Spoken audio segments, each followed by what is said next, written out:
a split second before that tremendous blast. And I did not know it was an aircraft. I did not know what it was. But you were able to confirm what happened with the second explosion in the second tower. Ali, let me just interrupt you for a second, if I may. We are told now that the White House has been threatened with a terrorist attack. Maybe some sort of a verbal threat, I don't know, but one would assume that that the White House, given the fact that the Pentagon was under attack and the World Trade Center was under attack, this country is under attack by terrorists, both here in New York and in Washington.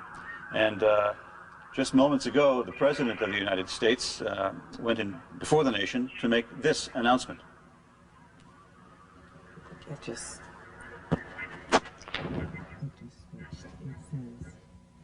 I understand we're going to rerun the bite of the President. Okay, here it is. Today we've had a national tragedy.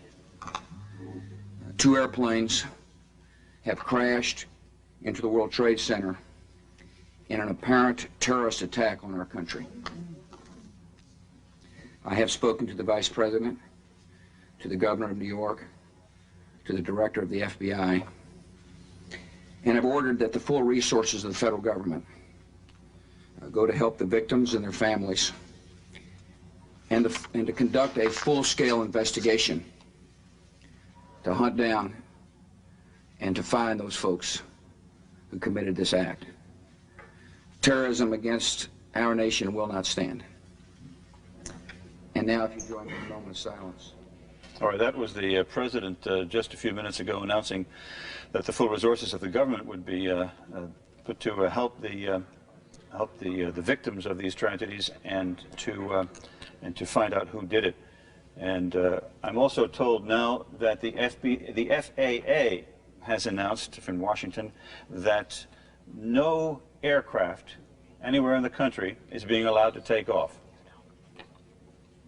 That's from the FAA, because apparently these two planes that smashed into the World Trade Center, and perhaps the one in the Pentagon as well, were hijacked commercial jets from various airports. So, as a result of that, the FAA has announced that no aircraft is being allowed to take off anywhere in the country.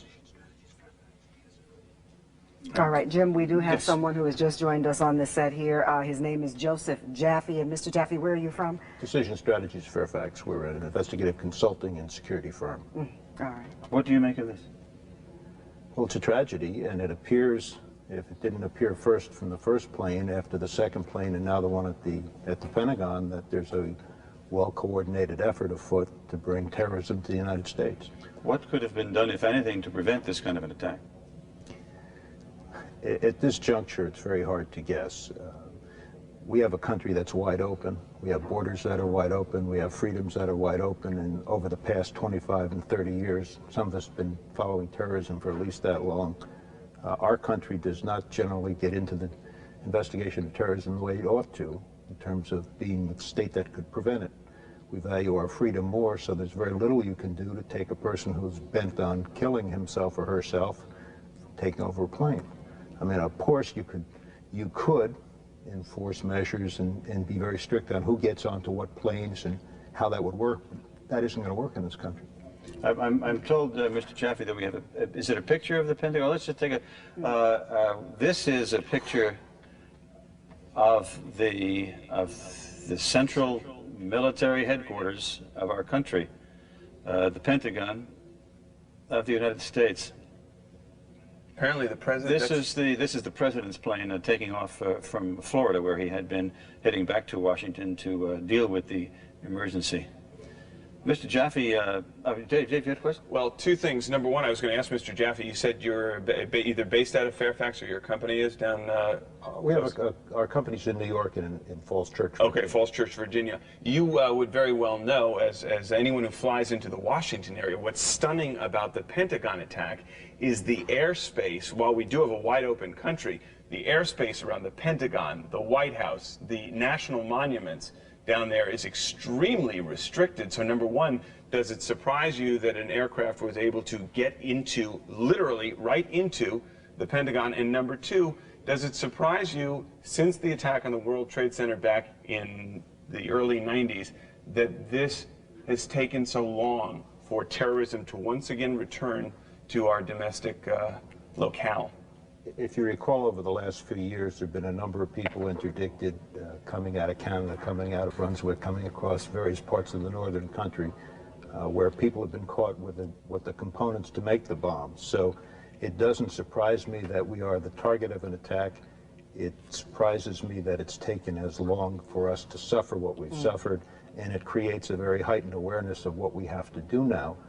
The question becomes, do we sacrifice our complete freedoms in order to not suffer this? There's got to be a balance. But just to interrupt you for a second, Mr. Jaffe, just want to report to our viewers that we have reports now that the Capitol and the Treasury and the White House are being evacuated in Washington. Continue your thoughts here. Have we been looking in the wrong places? We've been looking at terrorism in other areas. Have we been looking at them and neglecting our own backyard?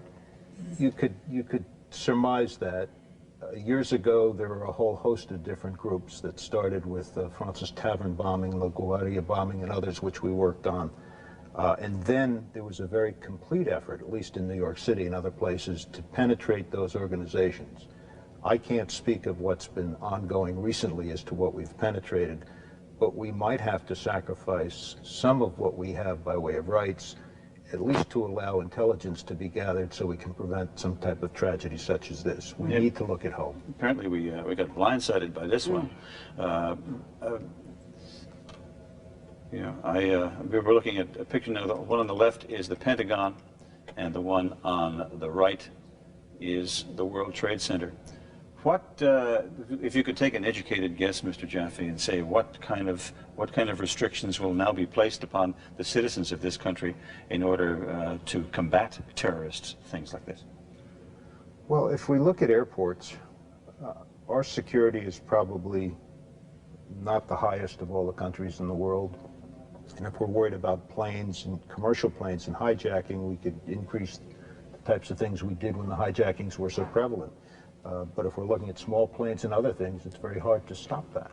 Now, watching terrorism as you have for as long as you have, is it odd that at this point, and maybe we have and simply don't know, that we don't have a name tag attached, a claim attached, a political group attached to what has happened within the last 2 hours or so? And what is the aim then, if it is not immediately to say, we did this, this is our cause?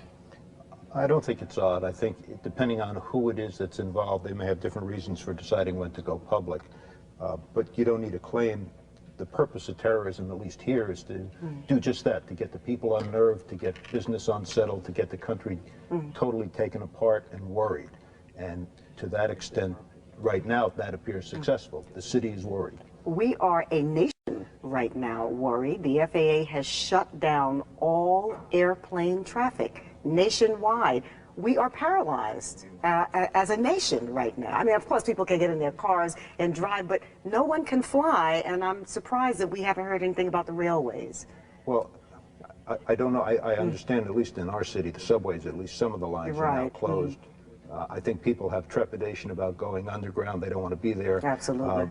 If we suffer a short-term setback because we need to increase the security, we won't be a paralyzed country. If we go through and say we can't move, then the terrorism will have its effect.